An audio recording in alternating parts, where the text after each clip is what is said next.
N elementary school classroom in a slum by Stephen Spender. इस कविता को स्टेफन स्पेंडर ने लिखा था और ये कविता गरीब बच्चों के बारे में है। ये बच्चे स्लम्स हैं, मतलब झुग्गी झोपड़ी वाली जगह पर रहते हैं। कभी ना कभी आपने भी देखा होगा कि किसी भी बड़े शहर के बाहर या सबसे पहले कुछ लोग झोपड़ियों में रहते हैं और छोटा मोटा काम करके अपनी ज़िंदगियाँ बिताते हैं। वैसे ही जगह ये बच्चे रहते हैं।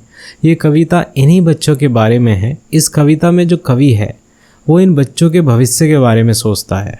इस पोएम में 4 स्टैंजा हैं और ये चारों स्टैंजा 8-8 लाइन्स के हैं। तो पहला स्टैंजा देखते हैं। First stanza. Far far from gusty waves these children faces like rootless weeds the hair torn round their pallor the tall girl with her weighed down head the paper seeming boy with rat's eye, the stunned unlucky hair of twisted bones, reciting a father-gnare disease. His lesson from his desk at back of the dim class, one unnoted, sweet and young, his eyes live in a dream of school game, in tree room other than this. Gusty mean होता है तेज चलने वाली हवाएं, weeds होता है जंगली घास, पेलर होता है पीलापन, stunned छोटे कद का, ट्विस्टेड बल खाया हुआ या मुड़ा हुआ। एक्सप्लेन करते हैं इस स्टैंजा को। Far far from gusty waves these children faces. Poem की पहले ही लाइन में कवि कहता है कि दुनिया की सब दूसरी चीज़ें जैसे सब तरह के आराम, सुंदरता या फिर बड़े शहरों से दूर जहाँ पर लोग मज़े से रहते हैं, वहाँ से दूर वो गरीब बच्चों को देखता है। ये बच्चे दूर गांव में रहते हैं। ये इतने गरीब हैं कि शहर जैसी महंगी जगह पर नहीं रह सकते। Like rootless weeds, the hair torn round their collar. इस लाइन में पोएट इस गांव के बच्चों की कंडीशन को बताता है। ये बच्चे ऐसे हैं जैसे बिना जड़ों की कोई सूखी घासें होती हैं जो पीली और बेजान होती है। इसका एक और मतलब हो सकता है जैसे कि जो दूसरे लोग हैं समाज में वो इन बच्चों को बेकार समझते हैं। उनके जो बाल हैं वो उलझे हुए हैं, बिखरे हुए हैं, जो ऐसे दिखते हैं कि वो बिल्कुल भी स्वस्थ नहीं है, हेल्थी नहीं है। The tall girl with her weighed down had. इस लाइन में पोएट एक लड़की की बात कर रहा है। वो लंबाई में तो अच्छी है लेकिन वो इतनी कमज़ोर है क्योंकि उसके पास खाने के लिए ज़्यादा कुछ नहीं है, इसलिए उसके कंधे उसके सर का वज़न भी ज़्यादा देर तक नहीं उठा सकते और वो सर झुकाए बैठी हुई है। वे डाउन हैड, सर नीचे की ओर झुकाए हुए। The paper seeming boy with rat's eye. वहाँ पर एक ऐसा लड़का है जो कागज़ के पन्नों की तरह पतला है, उसकी आंखें चूहों की तरह अंदर धसी हुई है। ये सब हालत कम खाना और भूखे रहने की वजह से है। The stun unlucky heir of twisted bones reciting a father gnarled disease his lesson from his desk. आगे वो एक ऐसे बच्चे के बारे में बताता है जो लंबाई में छोटा है, जिसको आम भाषा में बोना कहते हैं। द स्टन, ये शब्द इसी बच्चे के लिए प्रयोग हुआ है, यूज़ हुआ है। बच्चे के शरीर का लंबा होना या छोटा होना उसके माता पिता पर निर्भर करता है। इस बच्चे के माँ बाप भी ज़रूर छोटे होंगे, इसलिए इस बच्चों की हड्डियों में भी यही बीमारी आ गई। इसलिए पोएट इसको अनलकी एयर, मतलब एक ऐसा वारिस कहता है जिसे उसकी विरासत में ये मुड़ी हुई हड्डियों की बीमारी मिली है। ये लड़का अपनी मेज़ पर रखी बुक से अपना पाठ यानी कि लेसन याद कर रहा है। At back of the dim class one unnoted sweet and young His eyes live in a dream of a school game in tree room other than this. एक और छोटा लड़का है जो बहुत प्यारा सा है, क्लास में सबसे पीछे और अंधेरे में बैठा हुआ है। इसको कोई मतलब नहीं है कि उसकी क्लास में क्या पढ़ाया जा रहा है। वो बस वहाँ बैठकर सपने देख रहा है, पेड़ पर खेलती गिलहरियों के खेल के। मतलब यहाँ पर पोएट ये कहना चाहता है कि गरीब बच्चे इस तरह की परेशानियाँ झेल रहे हैं जैसे अच्छा खाना ना मिलना, भूखे रहना, बीमारियाँ और शारीरिक कमजोरी, जिसकी वजह से इनकी पढ़ाई में कोई इंटरेस्ट नहीं है, क्योंकि बेसिक ज़रूरतों की पूर्ति ना होने की वजह से ये पढ़ाई को अच्छी तरह से नहीं समझ रहे हैं, इसलिए इनका मन पढ़ाई में भी नहीं है। Second stanza. ऑन सोर cream walls donations Shakespeare had cloudless at dawn, civilized dome riding all cities, ballad, flowery, Tyrol's valley, open-handed map awarding the world its world, and yet for these children these windows, not this map, their world, where all their futures painted with fog, A narrow street is sealed in with a lead sky, far, far rivers, caves and star of worlds. On shore cream walls, मतलब एक ऐसी जगह जो बिल्कुल अच्छी नहीं है, जहाँ पर अंधेरा और गंदी बदबू है. Dawn means शुरुआत होना. Explain this stanza. On shore cream walls, donations, Shakespeare had cloudless at dawn, civilized, dome riding all cities. Second stanza में इन गरीब लोगों की तुलना शहर में रह रहे रिच लोगों से की गई है. यहाँ पर ऑन शोर क्रीम वॉल्स, इसका मतलब है कि ये लोग ऐसी जगह पर रहते हैं जहाँ पर चारों तरफ गंदगी और ये जगह रहने के लायक बिल्कुल भी नहीं है. डोनेशंस, ये सब दिखाता है कि ये जो स्कूल है जिसमें ये बच्चे पढ़ते हैं गरीब लोगों की दया पर चल रहे हैं. अगर ये लोग इन जैसे स्कूलों को चंदा ना दें तो ये स्कूल बंद हो जाएंगे और इनके पास पैसों की कमी होने की वजह से यहाँ पर कुछ खास पढ़ाई भी नहीं हो पा रही है. इस क्लास में एक विलियम शेक्सपियर का फ़ोटो लगा हुआ है.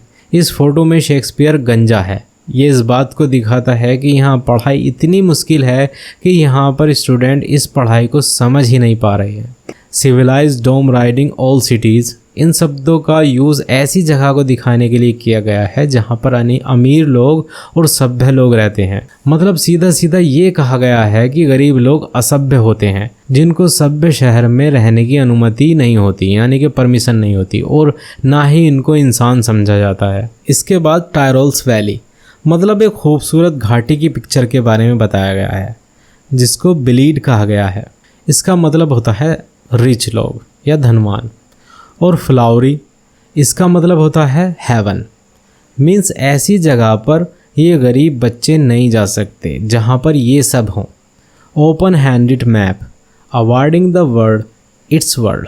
ओपन हैंडेड मैप का मतलब है कि एक ऐसी दुनिया जो गरीब बच्चों की दुनिया और जहाँ पर ये गरीब लोग रहते हैं. And yet for these children these window not this map their world where all their future painted with a fog. इस जगह को दुनिया के नक्शे में इस तरह देखा जाता है कि ये जैसे इन लोगों की रहने की जगह ना होकर बल्कि ऐसी जगह हो जिसमें झोपड़ियाँ, गंदगी और सब कुछ वैसा है जिसे वहाँ नहीं होना चाहिए. यहाँ पर ये सब बच्चे अपनी बाकी की ज़िंदगी बिताने वाले हैं और इनका भविष्य अंधकार में है. मतलब ये बच्चे बड़े होकर कुछ नहीं कर पाएंगे. A narrow street sealed in with a lead sky far far from rivers, capes and star of words. यहाँ पर पोएट उस जगह को डिस्क्राइब करता है जहाँ पर ये गरीब बच्चे रहते हैं. इस जगह पर पतली और बहुत छोटी छोटी गलियाँ हैं. ये गलियाँ बंद की गई हैं लीड नाम की एक मजबूत धातु से, यानी कि मेटल से. इसके बाद ये गलियाँ जिन पर ये बच्चे रहते हैं शहर से दूर, नदी से दूर और तारों से भी दूर है जहाँ तक ये बच्चे नहीं जा सकते. इसका मतलब है कि बच्चों का भविष्य गरीबी के ताले से बंद है और ये बच्चे अपनी वर्तमान कंडीशन से बाहर नहीं जा सकते. और वो शब्द जो किताबों में लिखे हुए हैं वो सब इनके लिए आसमान में चमकते हुए तारों की तरह है जिसे बस देखा जा सकता है, पाया नहीं जा सकता. Third stanza. Surely Shakespeare is wicked, the map a bad example, with ships and sun and love tempting them to steal, for leaves that slyly turn in their cramped halls from fog to endless night. On their slag heap, these children wear skins peeped through by bones and spectacles of steel with mended glass, like bottle bits on stones. All of their time and space are foggy slum, so blot their maps with slums as big as doom. From frog means जिंदगी जिससे उम्मीद ना हो, to endless night दोषियों का जीवन. Explanation. Surely Shakespeare is wicked, the map a bad example. Poet यहाँ ये कहने की कोशिश कर रहा है कि जो उन बच्चों की किताबों में या फिर कक्षा में क्लास में लिखा है या दिखाया जा रहा है, संभव है कि ये चीज़ें उनको सही रास्ते पर ना ला सकें. उनके लिए ये एक बुरा एग्जाम्पल हो सकता है. With ships and sun and love tempting them to steal, for leaves that slyly turn in their cramped halls from fog to endless night. जैसे क्लास में लगा शेक्सपियर का फ़ोटो और उसी दीवार पर लगा दुनिया का नक्शा जिस पे पानी के जहाज़ का चित्र उगते हुए सूरज के साथ में बना हुआ है. जाहिर है ये एक खूबसूरत तस्वीर है, लेकिन असली बात ये है कि इनमें से कोई भी चीज़ इन गरीब बच्चों के पास में नहीं है. ये चीज़ें इनको बड़े बड़े सपने दिखा सकती हैं और ये सपने और उनकी इस ज़िंदगी को पाने की चाहत उनसे गलत काम करा सकती है, जैसे वो चोरी और लूट जैसे क्राइम कर सकते हैं। इस तरह उन बच्चों की ज़िंदगी जिसमें पहले ही उम्मीद नहीं थी, इन सपनों और चाहत की वजह से उसमें शांति भी नहीं होगी, क्योंकि ये बच्चे क्रिमिनल बन जाएंगे। On their slag heap these children were skin peeped through by bones and spectacle of steel with mended glass like bottle bits on stones। ये बच्चे इतने गरीब हैं और कमज़ोर हैं कि उनको देखने से ऐसा लगता है जैसे इन्होंने हड्डियों के ऊपर खाल को पहना हुआ हो और इनका शरीर कबाड़े का ढेर मालूम होता है। इनमें से कुछ बच्चों ने जो चश्मे पहने हैं वो टूटे हुए हैं और ये चश्मे ऐसे लगते हैं जैसे पत्थर के टुकड़ों पर कांच की बोतल के टुकड़े रख दिए हों। मतलब बच्चों की कंडीशन ये है कि उनको सबसे पहले खाने की ज़रूरत है, पढ़ाई की नहीं। बिना अच्छा खाने के उनको हर तरह की बीमारियां लग जाएंगी। इसलिए यहाँ इस कविता में कवि ये कहना चाहता है कि बच्चों के लिए पढ़ाई बेकार की चीज़ है। उनको रहने के लिए जगह, खाने के लिए खाना और दवाइयाँ चाहिए। All of their time and space for folk slum, so blot their maps with slum as big as dome। आगे की लाइन में वो कहता है कि all of their time and space, मतलब उन बच्चों की दुनिया जो है वो फोगी स्लम्स, बिना किसी उम्मीद के मायूसी से भरी है। इसलिए कवि बुक पब्लिशर और शिक्षकों यानी कि टीचर से ये कह रहा है, जो ये तस्वीर और नक्शा जो दीवार पर बनाया हुआ है उसको मिटा देना चाहिए और वहाँ पर झोंपड़ियों की तस्वीर बना देनी चाहिए। Stanza 4 unless governor inspector visitor this map becomes their window and these windows that shut upon their lives like a catacombs break open till they break the town and show the children to green fields and make their world run azure on gold sands and let their tongues run naked into books the white and green leaves upon history their whole language is the sun। Catacombs means होता है कब्रिस्तान, azure means होता है नीला आकाश। Explanation unless governor inspector visitor this map became their window and these windows that shut upon their lives like a catacombs। इस poem का आखिरी stanza है ये। यहाँ पर पोएट इन गरीब बच्चों के लिए जो इनकी इच्छाएं हैं उनको जाहिर करता है। वो उनको आज़ाद और अच्छी हालत में देखना चाहता है। लेखक के अकॉर्डिंग यहाँ पर गवर्नर, इंस्पेक्टर और बहुत से लोग इनको देखने के लिए आते हैं, लेकिन फिर भी इनकी हालत में कोई बदलाव नहीं आया है, कोई सुधार नहीं आया है। इन स्टूडेंट्स की स्थिति वैसी की वैसी ही बनी रहती है और इन बच्चों के लिए बाहर के संसार की जो खिड़की है वो बंद की बंद ही रहती है। मतलब वो बाहर नहीं जा सकते, जैसे कोई मुर्दा अपनी कब्र में हमेशा हमेशा के लिए फंस जाता है। Break open till they break the town and show the children go green field and make their world run azure on gold sands. In lines में पोएट गवर्नमेंट को चुनौती देता है कि या तो सरकार उनके लिए कुछ करे, उनकी ज़रूरतों को पूरा किया जाए। अगर सरकार ऐसा नहीं करती तो वो खुद इस बंदिश को तोड़ देंगे और सरकार के खिलाफ विद्रोह कर देंगे। आगे कवि प्रेजेंट सरकार से कहता है कि इन बच्चों को हरे घास के मैदान दिखाए जाएं। इन बच्चों ने सिर्फ़ और सिर्फ अपनी किताबों में ही देखे हैं, उनके संसार को बड़ा बनाया जाए।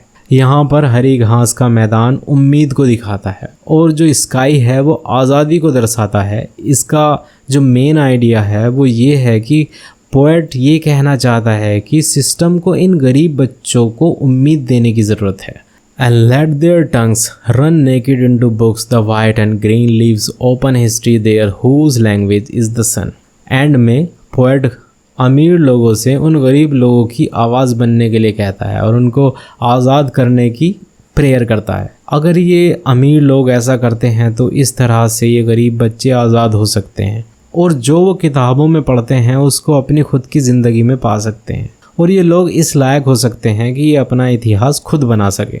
यहाँ पर सूरज उनकी इच्छाओं को दर्शाता है, उनकी डिज़ायर्स को इंडिकेट करता है। उनके पास सिर्फ पैसे और आज़ादी नहीं है। अगर उनकी जो मूल या कोर ज़रूरतें हैं, जो नीड्स हैं, वो पूरी हो जाएं, उनकी सिर्फ इच्छाएं ही काफ़ी होंगी कंडीशन को बदलने के लिए। इस तरह ये पोएट बिना किसी उम्मीद के शुरू होती है जिसमें दुख और गुस्सा होता है, लेकिन इसका एंड जो होता है वो उम्मीद पर होता है, होप पर होता है। सो फ्रेंड्स, इस वीडियो में इतना ही था। Thanks for watching me. Have a nice day.